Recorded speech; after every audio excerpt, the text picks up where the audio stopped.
estudo e o desenvolvimento de marketing digital de empresa para empresa. Marketing B2B é o assunto de hoje do Rumo Certo. Para essa conversa, eu recebo Fernanda Nascimento, sócia fundadora da consultoria StratLab e especialista em marketing e vendas, especialmente entre empresas, né, Fernanda? Seja muito bem-vinda. Muito obrigada, estou super contente que a gente está aqui junto para falar de um tema que, olha, eu vou falar para você que eu acho que ele ainda é incipiente, tem muito para a gente desenvolver e contente que a gente vai dividir isso com tanta gente, com toda a sua audiência. Ótimo, que bom, estamos contentes nós também e que bom que é um tema ainda muito para a gente desenvolver, porque aí a gente tem muito para conversar aqui também. Mas antes de começar a conversa propriamente, eu queria conhecer um pouquinho mais da Fernanda, da sua trajetória e do trabalho que você desenvolve na StratLab. Me conte. Bom, eu sou uma profissional com 30 anos de marketing, né, no histórico. Eu trabalhei muitos anos em corporação, passei por diferentes multinacionais, cuidei de outros mercados que não só o brasileiro, então cuidei de América Latina, EMEA, China, enfim. E em 2013 eu me desligo da corporação, passo a frequentar a Rede Mulher Empreendedora, que é de uma grande amiga, que é gerida por uma grande amiga, e lá nasce a StratLab, né, que começou como uma consultoria de marketing digital. Então eu aproveitei todos os meus anos de conhecimento corporativo em empresas que eram do segmento B2B, me especializei em digital ao longo, né, principalmente dos últimos meus 8 anos de carreira. E então eu entendi, quando eu deixei a corporação, que eu teria um valor grande na estruturação de estratégias de marketing digital e para empresas B2B. Então eu tinha 20 anos, mais ou menos 12 anos de marketing, só marketing tradicional, aí agreguei mais os 8 anos experimentando das diversas maneiras o marketing digital. E ao longo dessa estada, né, dentro da Rede Mulher Empreendedora e da compreensão do empreendedorismo e do que eu poderia oferecer para o mercado, a StratLab então se consolida como uma consultoria que tem a operação de agência, né? E por aí a gente vem seguindo nos últimos 9 anos. 9 anos de empreendedorismo, dos quais eu tenho muito orgulho, né, Sebastião? Porque ela não é uma trajetória fácil, mas ela é uma trajetória compensadora. Ótimo. E dentro desse, acho que a gente vai ter bastante oportunidade de falar do que é diferente, né, nesse mundo B2B do que a gente está acostumado, que é o B2C. Isso. Mas me fale um pouquinho mais da StratLab. Strat já é de estratégia, né? Eu imagino. Isso. E aí, nesses 9 anos, você tem clientes hoje, carteira no país inteiro. E que perfil tem esses clientes?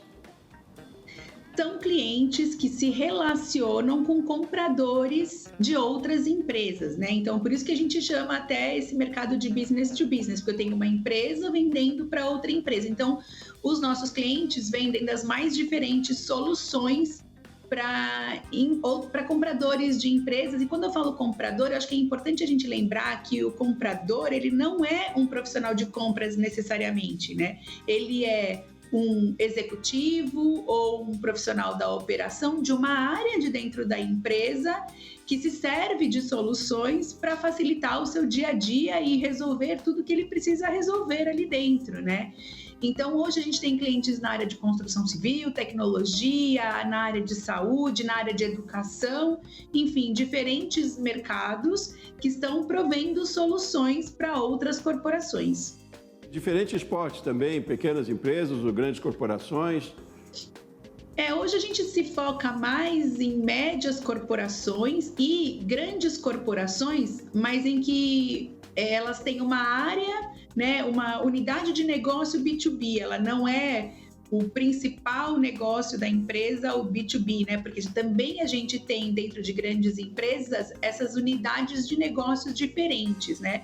Mas na maioria dos nossos clientes, o tamanho é de médio para grande, mas sempre grande dentro dessas unidades de negócios. E nesse movimento, nessas estratégias, qual é a diferença do B2C, né? Que a sigla também já diz, né?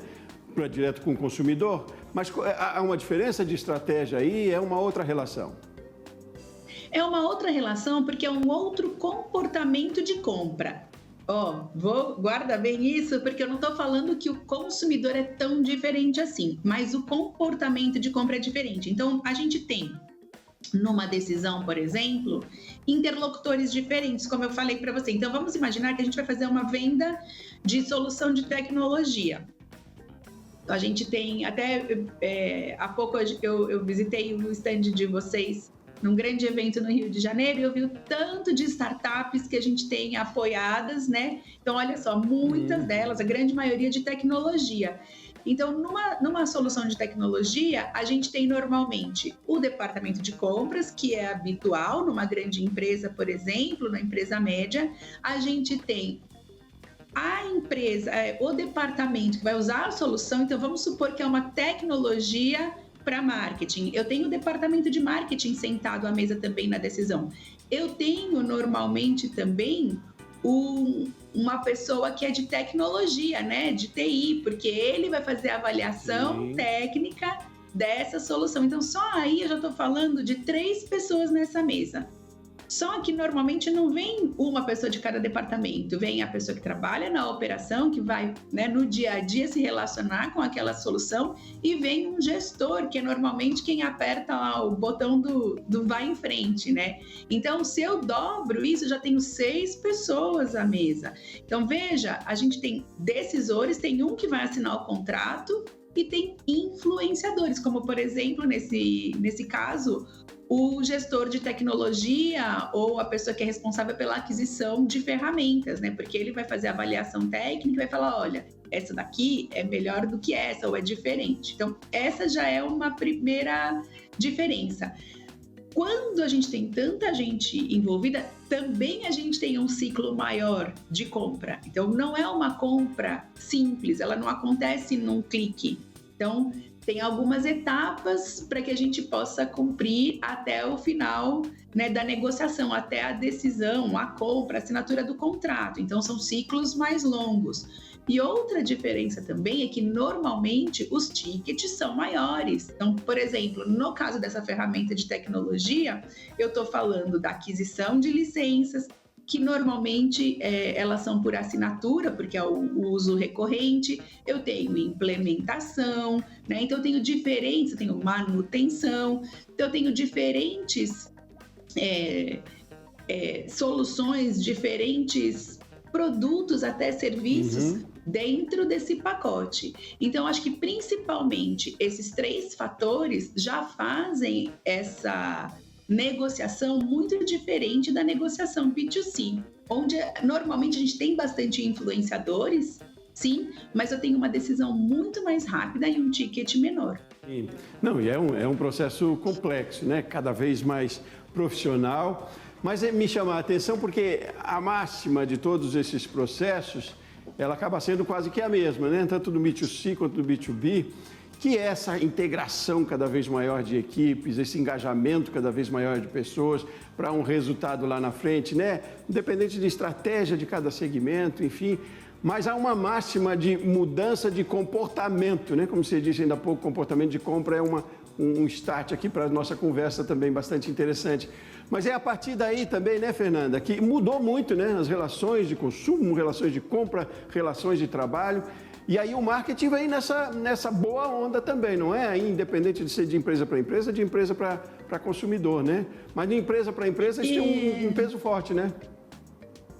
Tem, mas a gente tem uma relação interessante quando a gente entra no B2B, porque principalmente no pós-pandemia, no durante e pós-pandemia, a gente teve uma mudança no comportamento geral do consumidor, né? Então, todos nós fomos impactados e todos nós mudamos o nosso comportamento de uma forma geral. Por exemplo, com maior consumo em casa, o estouro dos aplicativos de alimentação, por exemplo, ou do uso de marketplace, a gente teve muita adoção das ferramentas digitais, porque eu em casa, né, não podia sair para comprar, então tive que perder o medo de usar o e-commerce, né, porque as pessoas não aderiam ao e-commerce, aos marketplaces por medo, né, principalmente dos riscos financeiros, né, de fraude, de clonagem de cartão, enfim.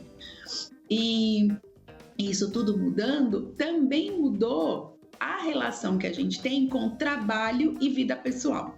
Então, tudo se juntou. Então, hoje, se passar uma criança... Hoje não vai passar porque eu não estou em casa, mas assim, se passasse uma criança aqui atrás, a gente ia achar absolutamente normal, né? Se eu tivesse que parar uma call para falar, olha, só um minutinho, estão tocando da portaria, vou ver o que é, porque é a terceira vez que tocam, todo mundo ia achar normal, quando isso era absolutamente improvável antes da pandemia.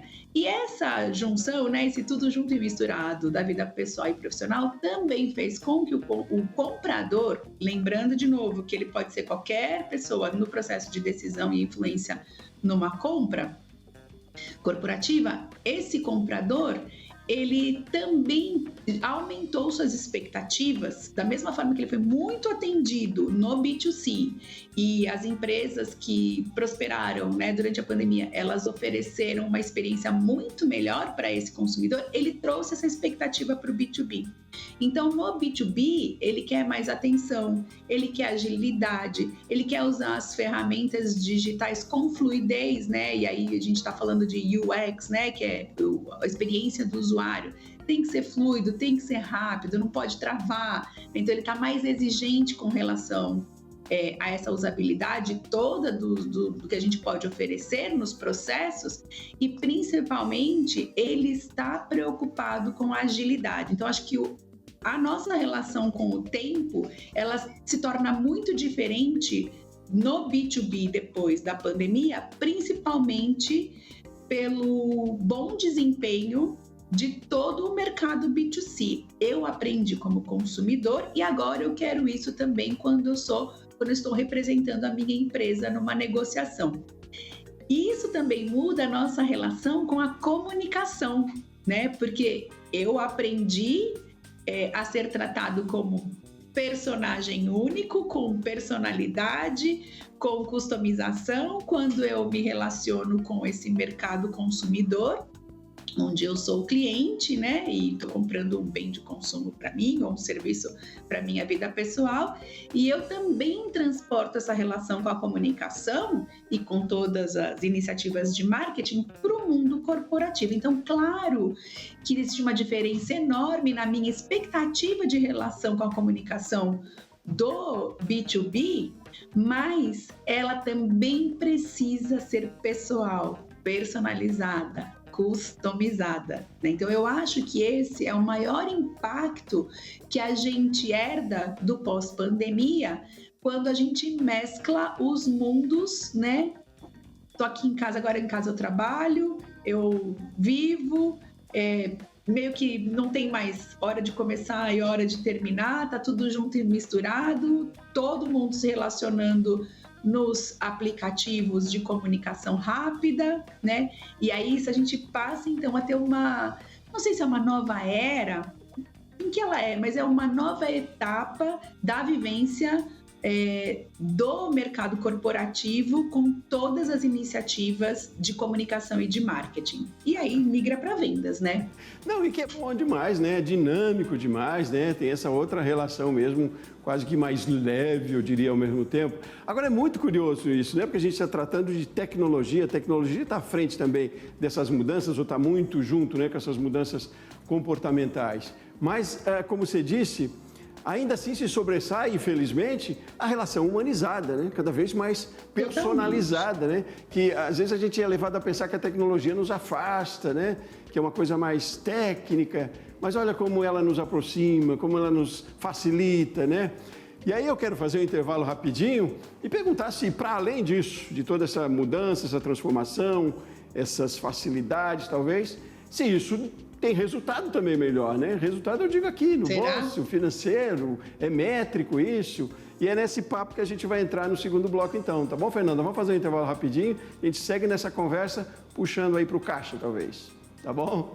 Então, até já. Vamos fazer um intervalo rapidinho, você de casa continua aqui com a gente, Rumo Certo volta no minuto.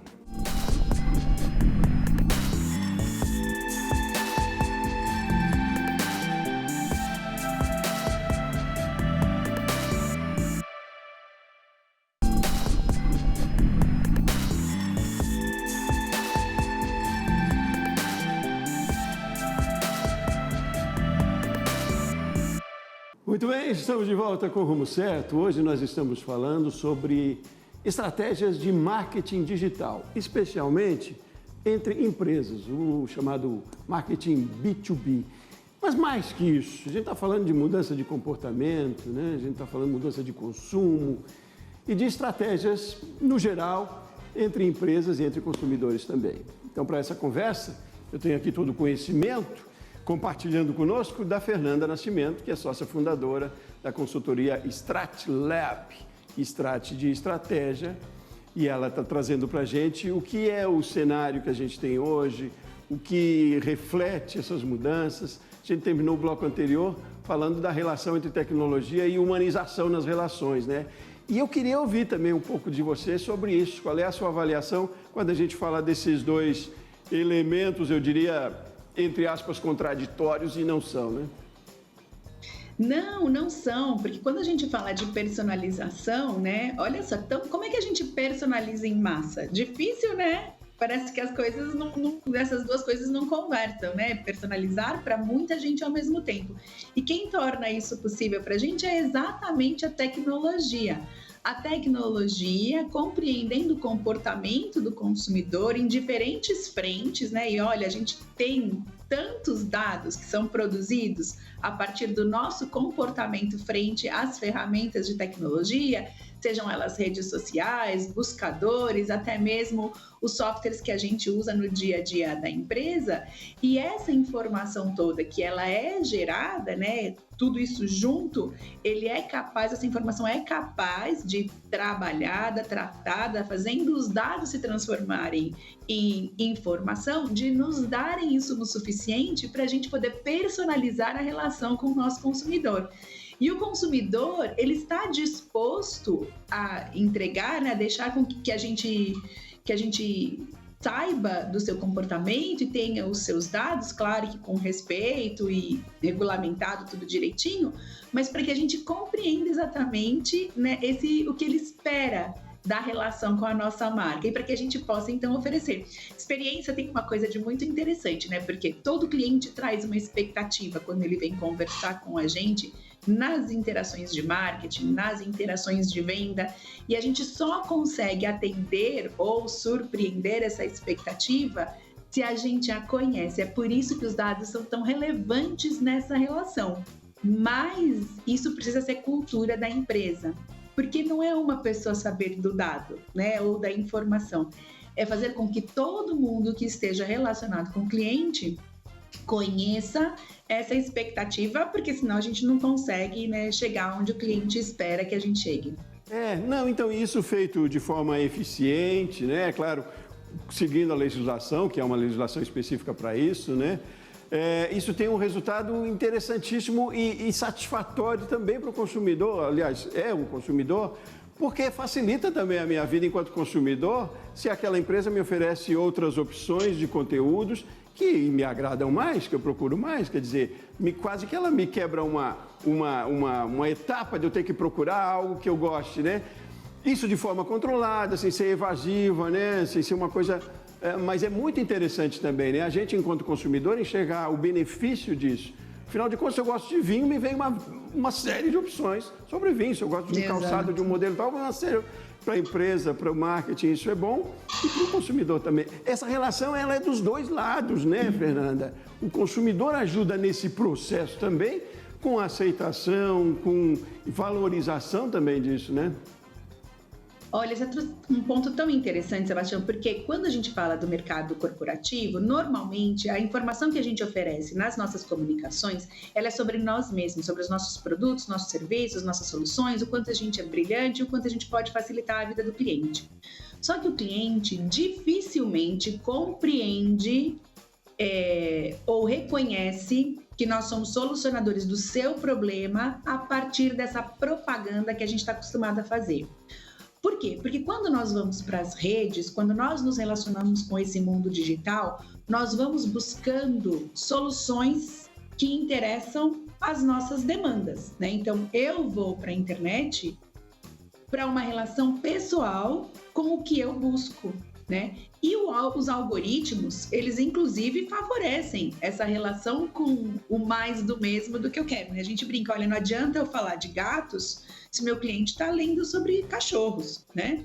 Então, se ele está lendo sobre cachorros, eu preciso falar cachorros para que essa comunicação chegue até ele. Senão ela nem chega até ele, porque o algoritmo já faz a seleção.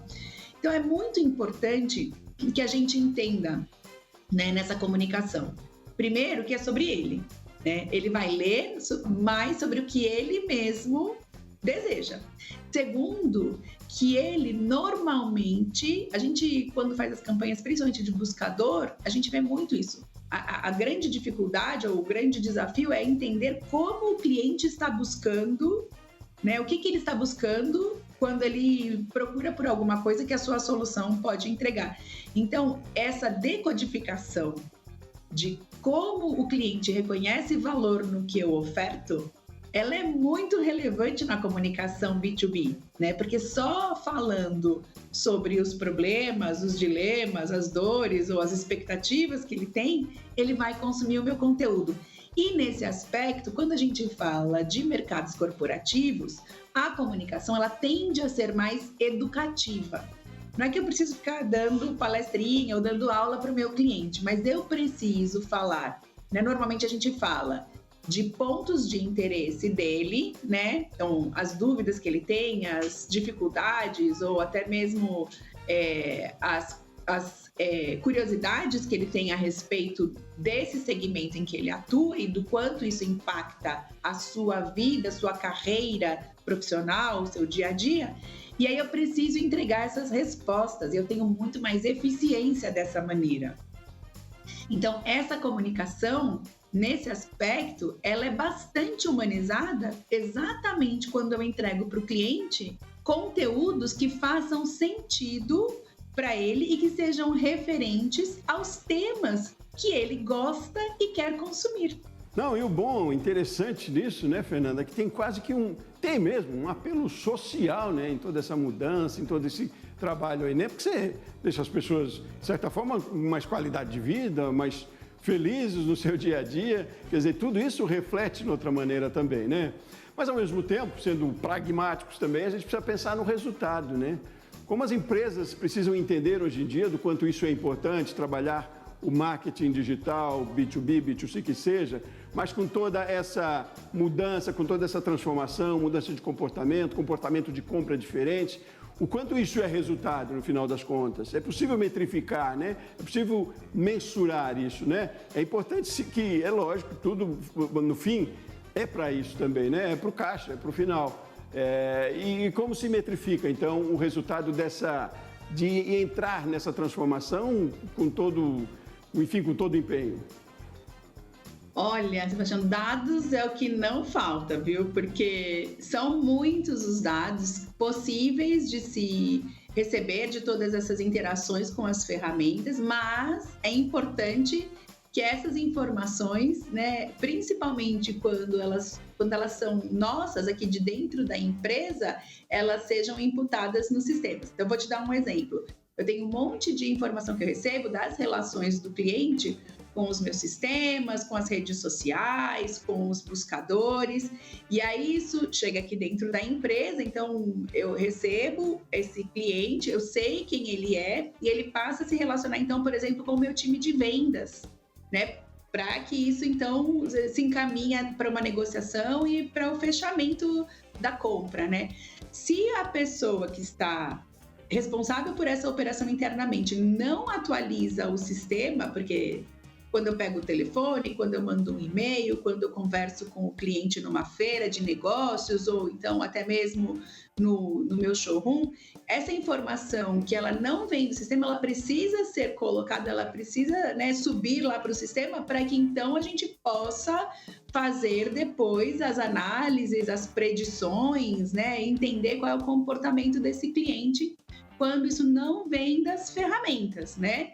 E isso é super importante porque, sim, no final, a última métrica é a rentabilidade. Não, e interessante também que esse modelo, né, de relacionamento com o digital, ele nos parece muito mais democrático também, né? Parece acessível a todos, é claro que precisa todo esse profissionalismo, todo esse conhecimento, né, toda a estratégia, Mas é mais democrático, né? Eu diria quase que, não sei se pecando aqui, do que os modelos tradicionais que a gente tinha e tem ainda no mercado. Aliás, esses modelos estão fadados a morrer, Fernanda, ou se adaptaram? Como é que funciona também o marketing tradicional? Eu acho que o marketing tradicional ele está evoluindo, ele está se mesclando com o marketing digital. A gente nem fala, o certo seria a gente nem falar marketing digital ou marketing tradicional. É marketing, né? Porque, por exemplo, então, a gente estava falando até que eu visitei o estande de vocês numa grande feira no Rio de Janeiro, e assim, o que mais me impressionou é que embora a gente tivesse muito conteúdo bom e muitas coisas acontecendo do ponto de vista educativo, né, e de atualização, o que era impressionante o ânimo das pessoas para as conexões, para as relações. Então, a gente quer o físico, sim, a gente quer olhar no olho, a gente quer tocar, né? A gente quer conversar. Então, veja, só que essa feira também ela encheu por um movimento digital tremendo de comunicação, né? Então, a gente tem visto os eventos de relacionamento com os clientes voltando com força total. Eles que ficaram parados durante a pandemia, né, pelo isolamento, mas eles voltam com uma força tremenda. A gente até brinca, fala, nossa, parece que todo mundo quer sair de casa, né? Hotéis lotados, né, esses eventos cheios. Mas veja, para o cliente chegar ali, eu provavelmente fiz um convite digital para ele, eu fiz postagem nas minhas redes sociais. Quando ele for embora, ele vai entrar numa série de automação de e-mails que vão mostrar para ele, que vão conversar com ele sobre o que a gente viu, até que ele chegue mais perto da compra. A gente não tem como desassociar. Quando a gente fala de propaganda de televisão, propaganda de rádio, eles talvez migrem para a propaganda de rádio. Eu acho que ela vai migrar para o podcast, né? Já migrou para o podcast, mas o rádio continua muito forte ainda assim, né? Até o rádio é uma mídia muito consumida hoje em dia, porque ele se adaptou aos novos formatos também digitais. Então, a gente tem a transmissão digital. Televisão, a mesma coisa, está indo para os streamings, ela está indo para o YouTube, mas a gente vai se reorganizar e vai ter comunicação onde houver público, né? Ótimo. Pois é, se os eventos estão mais cheios, é justamente porque a comunicação está melhor, né? A gente está comunicando mais. Fernanda, falaria com você aqui, olha, muito mais tempo, mas a gente precisa encerrar. Uma outra oportunidade, quem sabe a gente conversa um pouco mais, sempre tem assunto, né? Muitíssimo obrigado pela sua participação. Muito obrigada. Foi um prazer enorme, viu? Muito obrigada. Muito bem, foi um prazer enorme conversar com você também, aqui que participou, que esteve na audiência conosco aqui no Rumo Certo. Eu volto no próximo programa, um forte abraço e até mais.